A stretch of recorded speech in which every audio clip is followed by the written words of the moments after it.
문재인 의원이 직접 나서는 건 바람직하지 않다. 지난주 문재인 의원의 대선 불공정 성명서에 대해서 새누리당이 아니라 같은 당의 정동영 상임고문이 한 발언입니다. 정쟁에 휘말릴 것을 염려한다는 건데요. 이에 대해서 문재인 의원은 별 문제가 없다라는 답을 내놨습니다. 다시 정동영 상임고문의 답이 궁금해집니다. 직접 만나보죠. 민주당 정동영 상임고문 연결이 되어 있습니다. 정동영 상임고문님 안녕하세요. 네, 안녕하세요. 김현정 선생님. 예, 오늘 저 원래 주제는 아닙니다만 오늘 아침에 가장 뜨거운 뉴스여서 제가 한 가지만 먼저 좀 질문 드리고 가겠습니다. 네. 최동욱 전 검찰총장 뒤를 이어서 김진태 대검차장이 후보로 지명이 됐습니다. 이렇게 해서 5대 권력기관 인사가 모두 마무리가 됐는데 이 인사 전반적으로 어떻게 평가하세요? 네, 검찰총장은 여느 때와 달리 이제 국정원 수사의 사령탑이라는 점에서 이제 우리가 주목하는 거지요. 예.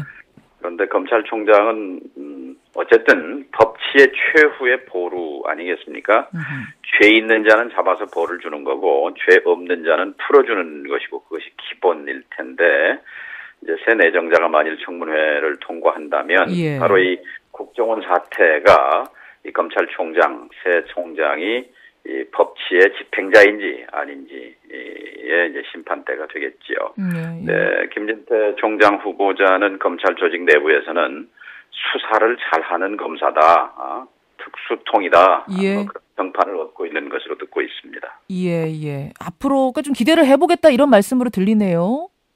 어쨌든 이 검찰총장 찍어내기에 후임 총장으로 임명이 됐고 지금 이 권력 차원에서 수사팀에 대한 감찰 예. 그리고 수사에 대한 각종 외압이 지금 주어지고 있는 상황 속에서 과연 이 검찰의 그 정의를 지키고 국민 앞에 충성한다는 검사의 선서를 그대로 지킬 것인지 이것이 관건이라고 생각합니다. 알겠습니다. 그런데 이제 5대 권력기관 인사도 쭉 보고 계시잖아요. 검찰총장뿐만 아니라. PK 인사들이 사정 라인을 전반적으로 다 독식했다 이런 이야기도 나오고 이 부분에 대해서는 전반적으로 어떻게 보세요? 이제 앞으로 사회가 자꾸 앞으로 나가야 되는데요. 예. 이런 식으로 그러니까 대통령 선거 때는 누구나 다 통합을 얘기하잖아요. 국민 그렇죠. 통합의 대통령이 되겠다. 그리고 사실 대통령이 되고 나면 특정 지역의 대통령이거나 또 권력 그 보호만을 위한 권력 운용이 아니라 그 말 그대로 정말 새로운 사회를 열기 위한 그런 열정을 가지고 대통령이 되고 싶어 했고 또 선택을 받았잖아요. 예. 거기서 거리가 멀어진 것 같아서 참 안타까운 일이고 탕평 인사 이게 국민이 바라는 것 아니겠습니까? 탕평 인사 물론이죠. 명명백백하게 이건 반탕평 인사다 이렇게 볼 수밖에 없습니다. 반탕평 인사다. 이것은 뭐 탕평을 위해서라도 지역 안배를 좀 했었어야 된다 이런 입장이세요. 당연하죠. 예. 알겠습니다. 뭐 이건 좀 오늘 주제가 아니니까 간단하게 여기까지 일단 듣기로 하고요. 오늘 주제로 들어가 보죠. 문재인 의원의 대선 불공정 성명서에 대해서 바람직하지는 않다 이렇게 말씀하셨어요. 그 내용이 바람직하지 않다는 건 아니고요. 예. 수사 방해가 심각하고 지금 국면이 위기다라는 문제의식 그리고 대선이 결과적으로 지금 판단해보면 불공정했다 하는 그런 인식은 맞는 얘기고 할 수 있는 얘기라고 생각합니다. 다만 이 얘기를 대선에 나섰던 후보자 본인보다는 당이 앞장서서 전면에 서야 한다 뭐 그런 얘기를 한 거였죠. 아하. 그러니까 성명서에 담긴 내용이 문제가 아니라 발표의 주체 문제다. 왜냐하면 지금 상대방은 이게 너무 아픈 부분이잖아요. 사실 진실이 드러나는 것을 두려워하고 있습니다. 그러면 반대로 우리는 어떻게든지 진실 규명에 집중해야 하고 초점을 맞춰야 하는데 이제 지금 여권은 이거를 이제 문 의원께서 이렇게 얘기를 하니까 대선 불복 아니냐 하고 이제 이런 공세를 지피는 거거든요. 대선 불복이라는 말은 사실 가림막이잖아요. 진실이 드러나는 것을 가리기 위해서 치는 그런 정략인데 여기에 말려드는 측면이 있어서 바람직하지 않다. 그러니까 진실 규명으로 곧바로 직진해 들어가기 위해서는 박근혜 정권 대 민주당이 아주 예리한 대립각을 만들어야 하는 것이고 박근혜 정권과 김한길 대표의 지도부가 예. 1대1로 맞서야 하는 겁니다. 그런데 이제 후보자의 입장을 밝히게 되면은 작년 대선은 이제 박근혜 후보 대 문재인 후보였지만 그건 작년 일인데 다시 이제 정쟁 국면화되는 거죠. 정쟁 속으로 말려 들어갈 어떤 빌미를 제공하는 게 아니냐. 이 부분이 우려스럽다는 입장. 그런데 이 충고를 전해들은 문재인 의원은 저는 별 문제가 없다고 봅니다. 이런 답을 내놨습니다. 즉 과한 우려 아니냐. 이런 반응인데 오히려 지금은 좀 적극적으로 대항해야 될 때가 아니냐. 이런 반응처럼 느껴지거든요. 물론 이제 당이 좀 성에 안 차는 측면이 있었으니까 그렇게 발언을 했다고 생각합니다만 앞으로 잘 하시겠죠. 여전히 지금은 문재인 의원이 나설 때가 아니다라는 입장이신 거군요. 그러니까 어제도 보니까 그 새누리당에서 예. 대선 불복 얘기를 또 정면으로 들고 나왔던데요. 예. 이 대선 그 유명한 책 있잖아요. 코끼리는 생각하지 마라고. 그 미국에서도 공화당이 보수 여당이 워낙 이 틀 끼워넣기 프레임 전쟁을 잘 하니까 여기에 맞서기 위해서 민주당 쪽 미국의 진보 진영에서 이제 코끼리라는 건 공화당의 상징 동물이잖아요. 그렇죠. 그러니까 저쪽에서 프레임을 걸어올 때 대선 불복이다, 무슨 정복이다 이렇게 걸어올 때 그거를 대선 불복이 아니다 이렇게 말하면 말할 때마다 머릿속에는 대선 불복을 연상하게 된다는 거죠. 그 프레임 속으로 말려 들어가는 것이다. 그 프레임 말리지 말라는 건데 결과적으로 이렇게 말려들게 되는 이런 건 현명하지 않다는 얘기입니다. 이게 당내 전반적인 우려입니까? 아니면 정동영 상임고문의 개인적인 우려입니까? 제가 듣기로는 이런 생각을 가진 의원들이 많이 있다고 들었습니다. 일각에서는 지방선거 앞두고 친노 결집의 의도도 깔려 있는 게 아니겠느냐. 이제 문재인 의원이 이렇게 나서는 것 이런 분석도 나오던데 혹시 이것도 동의하시는 거예요? 저는 그런 얘기는 처음 듣습니다. 그건 아닙니까? 네. 알겠습니다. 지금 이제 새누리당 이야기 잠깐 하셨어요. 대선 불복 프레임으로 계속 끌어들이려고 하는 것이다. 새누리당 최경환 원내대표가 대선 불복 유혹은 악마가 야당에 내미는 손길이란 걸 명심해야 된다. 이렇게 민주당 비판했는데 여기에 대해서 뭐라고 답하시겠습니까? 이렇게 한번 물어보죠. 만일 민주당이 다시 집권해서 이 정권이 한 그대로 국정원에 기구를 만들어서 여론 조작을 하고 선거에 개입하고 또 군을 동원하고 또 보훈처라든지 공무원들을 선거에 동원한다면 그때도 새누리당 분들은 별것이 아니다 이렇게 인정을 하실 건가 여기에 답해야 한다고 생각합니다.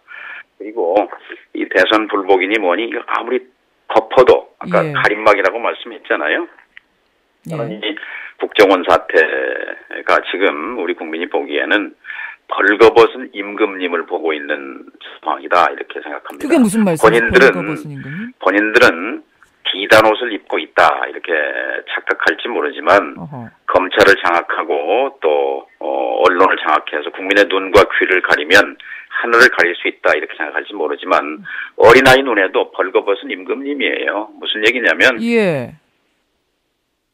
기관이 선거에 개입한 것은 명명백백하게 더 사족을 붙일 필요도 없이 이것은 헌법 위반이고 실정법 위반입니다. 그러면 핵심은 작년 12월에 도대체 무슨 일이 일어난 것인가, 국가기관들이 무슨 짓을 저지른 것인가, 그런 범죄가 있었다면 범죄의 진상을 낱낱이 국민 앞에, 주권자인 국민 앞에 보고하도록 하는 것, 그것이 핵심이다 이거지요. 그리고 지금 이제 우리 국민만 눈과 귀를 가려서는 안 되고 이미 세계 주요 언론들이 집중적으로 보도하기 시작했습니다. 세계인들의 시각으로 보면 한국 정도 되는 나라에서 정보기관이 또 군이 또는 이 국가기관들이 선거에 이렇게 조직적으로 개입했다는 것은 아마 믿을 수 없는 한국을 민주주의 국가로 인정했을 것 아니겠습니까? 그런 점에서 이제 우리 국민만 속여서는 안 되고 세계인들을 속여야 되는 그런 국면이기 때문에 절대로 대선 불복이니 무슨 검찰총장 찍어내기니 이런 식으로 덮는다고 해서 더 커질 일이 아니다. 덮일 문제가 벌거벗은 아니다. 임금님이다. 이렇게 생각해요. 그런 의미의 벌거벗은 임금님. 그런데 이제 여당에서 뭐라고 얘기하냐면 지금 수사 안 하고 진상규명 안 하겠다는 게 아니지 않느냐. 수사 중이고 재판 중인 사안이니까 결과까지 다 보고 대통령이 나서시겠다. 이런 거 아닌가요? 거기에 무서운 함정이 있는 것 같아요. 지금 박근혜 대통령도 그렇게 말했고 예. 또 여권 지도부도 수사 결과 보자. 재판 결과 보자. 그렇죠. 그런데요. 여기에 뭔가 함정과 복선이 있습니다. 그러니까 수사 결과와 재판 결과에 대해 자신감이 있는 겁니다. 그리고 지금 진행되고 있는 것은 이 각 국가기관에 대한 예. 특히 검찰에 대한 이 수사 방해거든요. 검찰의 지휘부는 뭐라고 했습니까? 야당 도와줄 일 있냐. 예. 법무부 장관은 지금 트위터 계정에 대해서 미국에 있는 본사와 수사 공조를 해야 하는데 이 사보타지 지금 회방하고 있거든요. 또 군대에서는 국방부는 셀프 수사 뭐 이래가면서 시간 벌기 하고 있고 또 국정원장은 체포된 자기 직원들에게 진술하지 말라 이렇게 명백하게 이거는 직권 남용이요 위법입니다. 이거는 법치를 집행해야 할 국가기관들이 법치를 방해하고 포기한 거거든요. 중대 사태입니다. 그러니까 감사원장을 임명하는 데 있어서 서울법원장을 갖다 임명한다. 대한민국 건국 이후에 초유의 사태입니다. 아하. 이것도 뭔가 복선이 있는 걸로 이렇게 느낌이 와요. 무슨 복선이요? 그러니까, 무슨 복선이? 저는 잘 못 알아듣겠는데. 예. 말하자면 재판 결과를 보자 하는 거는 재판 결과 무죄를 자신한다는 얘기거든요. 무죄 만들기를 위해서 수사 결과, 재판 결과에 지금 큰 그림을 가지고 그래서 제가 벌거벗은 임금님으로 착각하지 말라는 건데요. 사정기관 장들을 아무리 그렇게 사정기관을 장악하고 수사 결과를 조작해낸다 하더라도 국민들이 용납하지 않을 것입니다. 그리고 야당이 용납해서는 안 됩니다. 알겠습니다. 그러니까 지금 권력기관, 사정기관도 박근혜 대통령의 뜻에 따라서 지금 바뀐 것들, 임명된 것, 그것까지 연관시켜서 지금 그 다음을 내다보신다 이런 말씀이시죠. 이번 주가 굉장히 중요한 것 같아요. 왜요? 그러니까 지금 공소장 변경, 이제 이게 아마 이달 말에 있는 것 같은데요. 예. 윤석열 수사팀장이 밝혀낸 것들 않습니까? 예, 트위터 글 5만 개.